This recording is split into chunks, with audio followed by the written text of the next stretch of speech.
It wasn't long ago I noticed a strange noise coming from the air conditioning unit in the wall of the living room.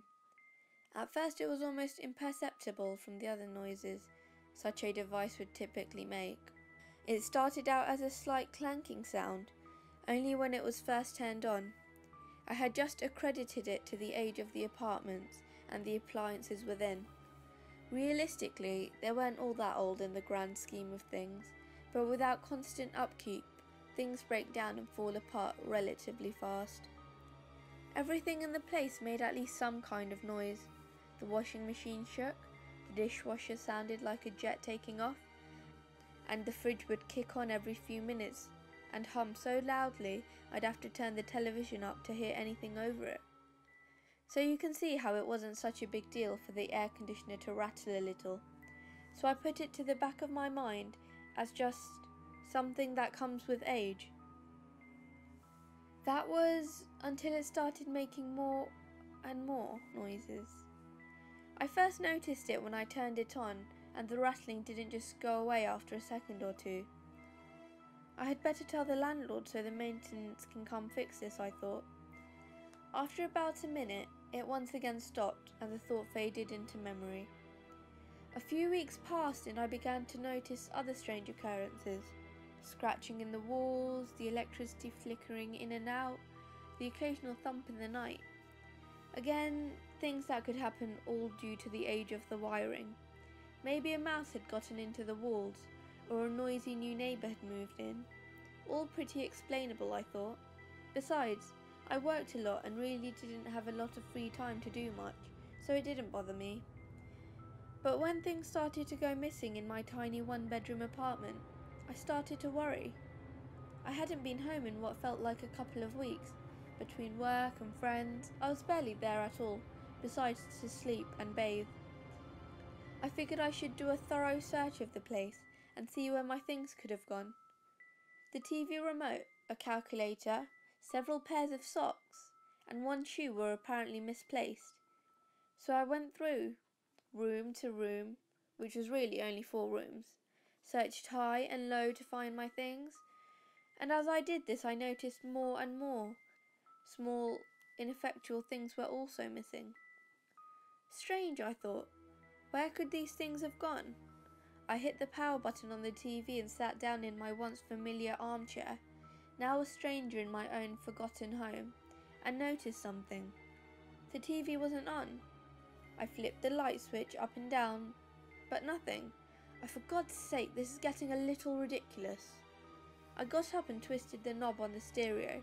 Nothing. I went around and tested all the appliances to see if they were all still functioning.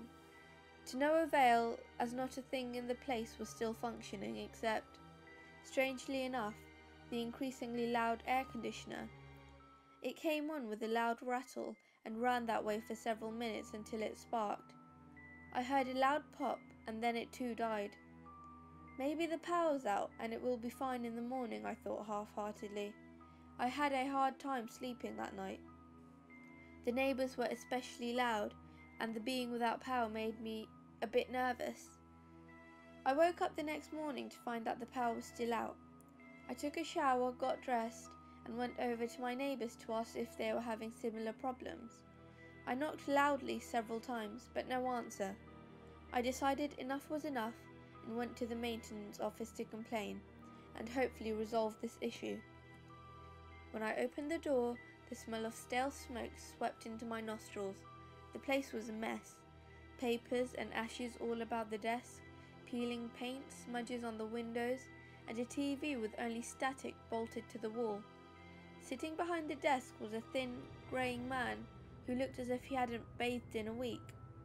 I told him about how everything was suddenly not working but the AC unit, until it sputtered its last. He gave me a sarcastic look, and with a gruff, he grabbed his toolbox and followed me back to my apartment. You see, I would have called, but for some reason nothing seems to be working, and I don't think the electricity is out because the air conditioner was running and suddenly died. Well, let's take a look at it, he said. He went over to it and unscrewed the faceplate and peered inside. He clicked his flashlight on and went to work unscrewing and checking different things. when he stopped suddenly and pulled out a tiny thing attached to a cord that didn't look like it belonged. He looked at me with a raised eyebrow. This yours? I couldn't even identify what he was holding. I don't believe so. What is it? It's one of those little spy cameras. You haven't been having people over secretly taping them, have you? He gave a sly grin. No! What the hell was that doing in my home? I was getting scared and a little irritated. He shrugged. Well, let's see where this wire goes, huh? He followed the wire with his hand and stopped to look inside. There's a little hole in here. It goes into the wall. He pulled out his hammer and got to work, taking chunks out of the drywall and following the cord. I was freaking out. Who put that there? Was this dirty old man watching me? Are there more of those? All these things went through my head as I watched him work. Well, that explains a lot, he said under his breath. What is it? I exclaimed. Looks like somebody rewired your outlets over here. He backed away to show me what he was seeing. But why? My guess? Stealing your power? You sure you don't notice anything? His calmness put me on edge. I thought back to the odd noises in my walls, the thumping, the flickering lights. What had once seemed such a normal thing had my heart racing.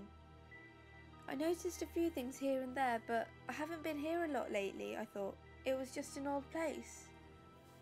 He gave me a skeptical look and continued following the ever-expanding bunch of wires and cables throughout the place. Some wires would branch off to more tiny cameras, hidden in vents and just in the shadows. One even wired into the eye of one of my pictures. How have I not noticed these?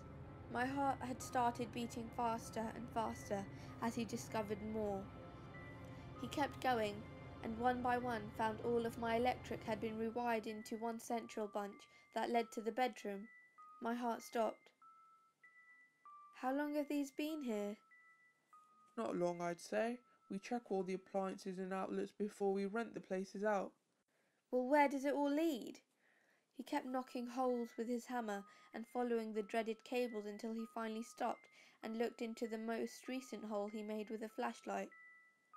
The space between the walls gets a lot bigger here. I think I can fit in and see something glowing just around the corner. He smashed a hole big enough for him to squeeze through and disappeared into my bedroom wall. He appeared a few seconds later with a grim look on his face, and his skin had gone pale. He was no longer the calm, apparently fearless man he was before. You aren't going to want to hear this, but there's a little room back here. Bunch of monitors set up all over, and all sorts of crap scattered around.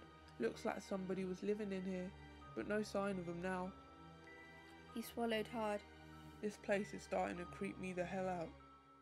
If I were you, I'd move. I packed my things and left for my mum's that day, not wanting to spend another second in that place. Over the next few days, the police came and investigated the whole scene. They found 20 different monitors, all linked up to the VHS players in the little room in the wall. Surprisingly though, no tapes were ever found, and neither was the thing that had been watching me all those nights. A few weeks had passed and a box arrived on my mother's doorstep.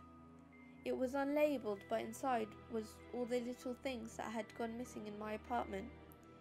I also found a dirty, ripped piece of paper with a barely legible message scrawled on it. I like your new place much better.